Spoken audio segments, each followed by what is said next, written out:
Bienvenida a este análisis a fondo. Hoy nos adentramos en el siglo XII para explorar la figura de Bernardo de Chartres, un filósofo del que paradójicamente lo sabemos casi todo y casi nada a la vez. Es una de las grandes ironías, sí.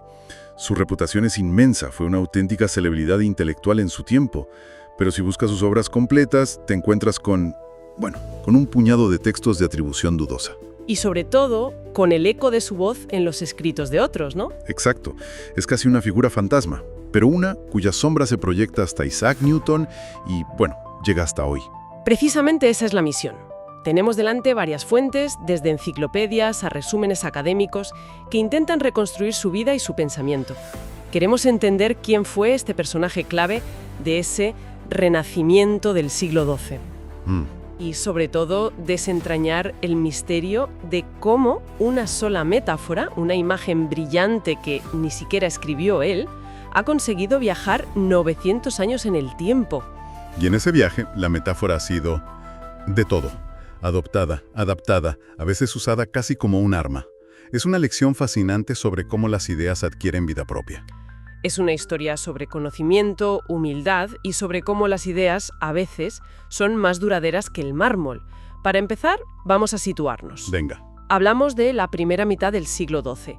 A menudo se piensa en la Edad Media como una época oscura, pero las fuentes describen este periodo como el renacimiento del siglo XII. ¿Qué estaba pasando exactamente? Pues es un momento de efervescencia intelectual absoluta. Tras siglos de fragmentación, Europa empieza a reconectarse. Crecen las ciudades, el comercio, y con ello, las escuelas catedralicias. Y Chartres era una de ellas. Chartres era la vanguardia. La escuela de la Catedral de Chartres, donde Bernardo fue la figura central, era uno de los focos intelectuales más importantes de todo el continente. O sea, que no hablamos de un monasterio aislado donde los monjes copiaban textos en silencio. No, para nada. Hay que imaginarse un lugar vibrante, un centro de investigación de altísimo nivel, lleno de manuscritos que llegaban de distintas partes, de debates acalorados en latín. Entiendo. Y con un interés renovado no solo por la teología, sino por la filosofía clásica, la ciencia, la lógica, un humanismo, en fin, que valoraba el estudio del mundo. Y ahí Bernardo fue canciller, el director de la escuela, entre 1117 y 1124. Vale, era el epicentro. Y sobre el hombre, sobre Bernardo, ¿qué sabemos con certeza? Porque las fuentes parecen un poco difusas, ¿no? Con fechas que bailan. Es que su biografía se reconstruye casi por completo a través de los testimonios de sus discípulos. Sobre todo de dos gigantes posteriores, Juan de Salisbury y Guillermo de Conches. Ellos son nuestras ventanas a Bernardo. ¿Y a través de ellos sabemos? Pues que no se conoce su fecha de nacimiento, que se sitúa su muerte hacia 1126 o 1130, que probablemente era de origen bretón. Y un detalle familiar importante. Sí. Se cree que su hermano fue Thierry de Chartres, otra figura crucial de la escuela que de hecho le sucedió como canciller. O sea que todo su legado nos llega filtrado, interpretado por la generación que le siguió.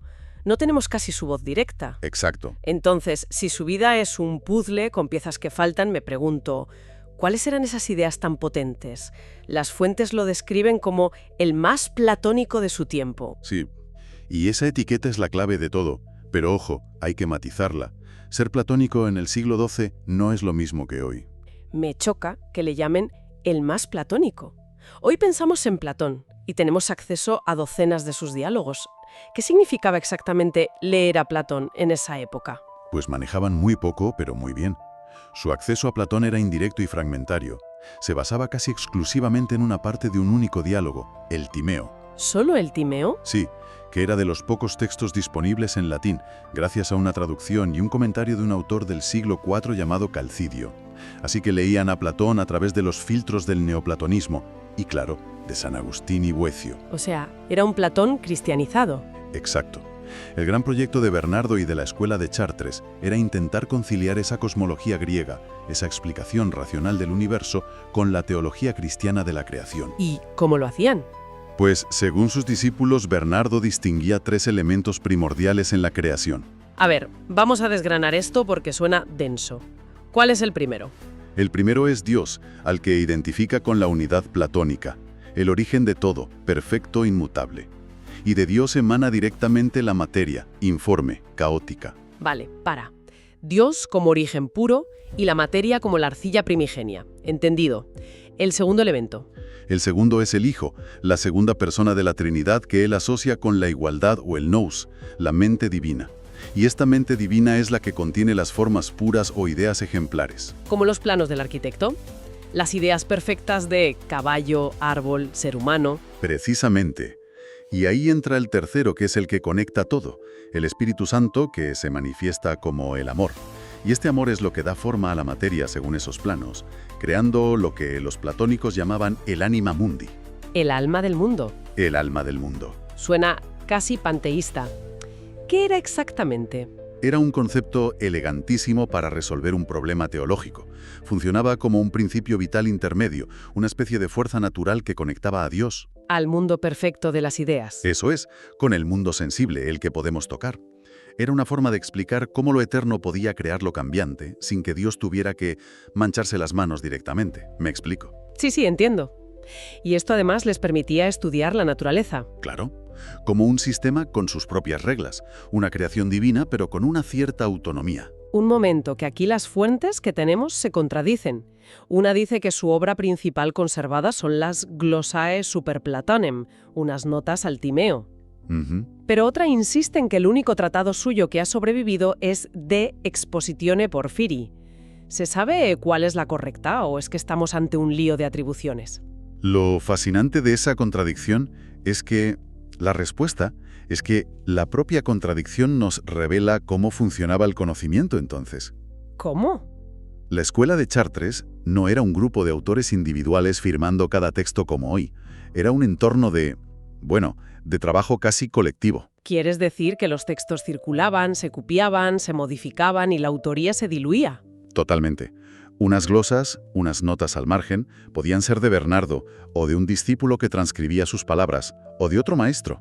Las atribuciones son un quebradero de cabeza para los historiadores. Ya veo. Por eso, lo que sí sabemos con certeza sobre Bernardo, porque sus discípulos lo destacan una y otra vez, no es tanto qué escribió, sino cómo enseñaba. Su método, la lectio glosa. Explícanos qué es eso, porque suena a algo más que simplemente leer y tomar apuntes. Era un método pedagógico increíblemente riguroso. Bernardo tomaba un texto clásico, lo leía en voz alta y lo iba desmenuzando, línea por línea. Llenaba los márgenes con glosas, con notas. Ajá. Y en esas notas distinguía significados, aclaraba conceptos, lo comparaba con otros autores. Su verdadero legado fue ese. No enseñaba un dogma cerrado, enseñaba a pensar críticamente. Y es increíble que con esa fama de gran maestro, la idea por la que ha pasado a la historia, la que todo el mundo asocia con él, probablemente ni siquiera la escribió. Es la paradoja definitiva, sí. La conocemos, una vez más, gracias a Juan de Salisbury. Él la incluyó en su obra Metalogicon, en el año 1159, unas 3 décadas después de la muerte de Bernardo. Es un recuerdo de una enseñanza oral. Exacto. Vamos a escucharla bien, porque cada palabra cuenta. La traducción del latín sería: decía Bernardo de Chartres que somos como enanos a los hombros de gigantes. Podemos ver más y más lejos que ellos, no por la agudeza de nuestra vista ni por la altura de nuestro cuerpo, sino porque somos levantados por su gran altura. Es una imagen potentísima. Lo es, y encapsula a la perfección el espíritu de su tiempo y de su escuela. Es toda una declaración de principios. ¿Cuál es el significado original? Porque hoy se usa para todo. En el siglo XII, ¿quiénes eran esos gigantes? Los gigantes eran sin duda los autores de la antigüedad clásica y los padres de la Iglesia. Platón, Virgilio, Cicerón, San Agustín, Boecio. Toda la tradición. Toda la tradición, sí. La frase es, por un lado, un ejercicio de humildad intelectual. Reconoce que el conocimiento es acumulativo, que no partes de cero. Aunque también podría leerse de una forma un poco más soberbia, ¿no? Como si dijera: gracias a vosotros, viejos gigantes, nosotros los modernos ahora vemos más lejos. Es una observación muy aguda. Y sí, la tensión ya estaba ahí. La frase es un equilibrio genial. ¿En qué sentido? Por un lado, defiende el estudio de los autores paganos, que no siempre estaba bien visto. Les dice a los críticos, no los adoramos, los usamos como fundamento, son indispensables. Vale. Defiende la tradición como un trampolín. Y lo fascinante es que esa idea, ese equilibrio, no se quedó en el siglo XII. Las fuentes trazan un recorrido alucinante de la metáfora. Totalmente. Se convierte en un comodín argumental perfecto. Las fuentes mencionan varios ejemplos. Salta al Renacimiento español. En el siglo XVI, Diego de Estella escribió: A ver. unos pigmeos subidos a los hombros de unos gigantes verán más lejos que los gigantes mismos. La imagen es idéntica. Y de ahí cruza el Canal de la Mancha. Sí, en 1621 el inglés Robert Burton, en su famosa Anatomía de la Melancolía, afirma casi textualmente: un enano subido a los hombros de un gigante puede ver más lejos que el mismo gigante. Ya forma parte del acervo cultural de los eruditos. Y de ahí el salto final. Al usuario más célebre, Isaac Newton. En una carta de 1676 escribe la frase que todo el mundo conoce: si he visto más lejos es porque estoy sentado sobre los hombros de gigantes. Pero el contexto de esa carta es crucial, ¿no? Importantísimo. Se la escribe a su gran rival científico, Robert Hooke. Había una tensión enorme entre ellos sobre descubrimientos en óptica. Y la frase, en apariencia, es un gesto de modestia. En apariencia.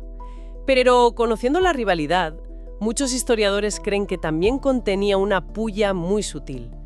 Hooke era un hombre de muy baja estatura. No puede ser. ¿Me estás diciendo que Newton podría estar llamando enano a Hooke en su cara? Es una interpretación muy debatida, pero encaja con el carácter afilado de Newton, desde luego. Sea como sea, lo fundamental es que el padre de la física moderna estaba reciclando una idea con más de 500 años. Es increíble. O sea, que el propio Newton, al usar la frase, estaba demostrando que la frase era verdad. Se estaba subiendo a los hombros de Bernardo de Chartres. Es una recursividad preciosa. Sí, la frase se explica a sí misma a través de su propia historia. ¿Y por qué ha perdurado tanto? ¿Cuál es el secreto? Creo que la clave es su increíble flexibilidad. Encapsula a la perfección esa tensión entre tradición e innovación. Un tradicionalista puede enfatizar la parte de los gigantes para decir que sin el pasado no somos nada. Y un innovador puede poner el foco en la parte de ver más lejos, para justificar que hay que superar a los predecesores. Precisamente, habla de la deuda con el pasado y a la vez de la responsabilidad de usar esa herencia para mirar más allá. Es un equilibrio perfecto. Y por eso ha servido para todos: teólogos, humanistas, científicos. Cada uno la lee con sus propias gafas, pero la estructura de la idea, esa relación entre deuda y avance, permanece intacta. Entonces, si traemos todo esto al presente, ¿qué relevancia tiene un maestro medieval y su cita en la era de la sobrecarga de información? Su relevancia es total, y las fuentes apuntan a varios puntos. El primero, y el más obvio, es la llamada a la humildad intelectual. Claro. Vivimos en una cultura obsesionada con la novedad, con la disrupción, con la idea del genio solitario. La metáfora de Bernardo es un antídoto contra esa soberbia. Nos recuerda que todo avance se apoya en un conocimiento heredado. Somos parte de una conversación que empezó mucho antes que nosotros. Exacto. El segundo punto relevante es su modelo pedagógico. Ese método de lectura crítica, de debate, el lectioglosa, sigue siendo un pilar fundamental. Hoy tenemos acceso a una cantidad de información inimaginable, pero Pero eso no sirve de nada sin un método para interrogarla, para ponerla en contexto, para dialogar con ella. y ahí es donde entra la advertencia final que recogen las fuentes, una reflexión del historiador Peter Berg que me ha parecido brutal. Es demoledora, sí. Burke dice que en nuestra época podemos convertirnos en gigantes de la información, pero también en enanos del conocimiento. Fíjate qué frase: gigantes de la información, enanos del conocimiento. La metáfora de Bernardo nos interpela directamente. Es que tener acceso a todo en el bolsillo no te convierte automáticamente en un gigante. Puedes ser un enano ahogado en un océano de datos. Puedes tener la altura, el acceso a la atalaya, pero no saber hacia dónde mirar. La sabiduría no está en la cantidad de información, sino en la capacidad de sintetizar, de comprender. De ver más lejos. Exacto. Bernardo no tenía Google. Tenía unos pocos manuscritos, pero desarrolló un método para extraer conocimiento profundo de ellos. Nosotros a menudo tenemos lo contrario. Se le atribuye a Bernardo otra frase: el enemigo del hombre es la propia ignorancia, su amigo el saber.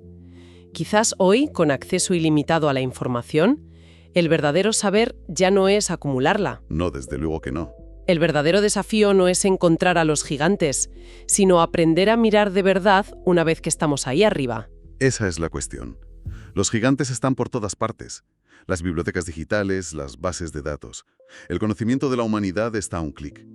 Pero subirse a sus hombros requiere esfuerzo, método, criterio. Y una buena pregunta. Y una pregunta inteligente, que guíe la mirada sobre todo. Sin eso, solo estamos haciendo turismo por las alturas. Y eso nos lleva a una pregunta final para reflexionar. En un mundo tan fragmentado y ruidoso, ¿quiénes son o qué son los gigantes de nuestro tiempo?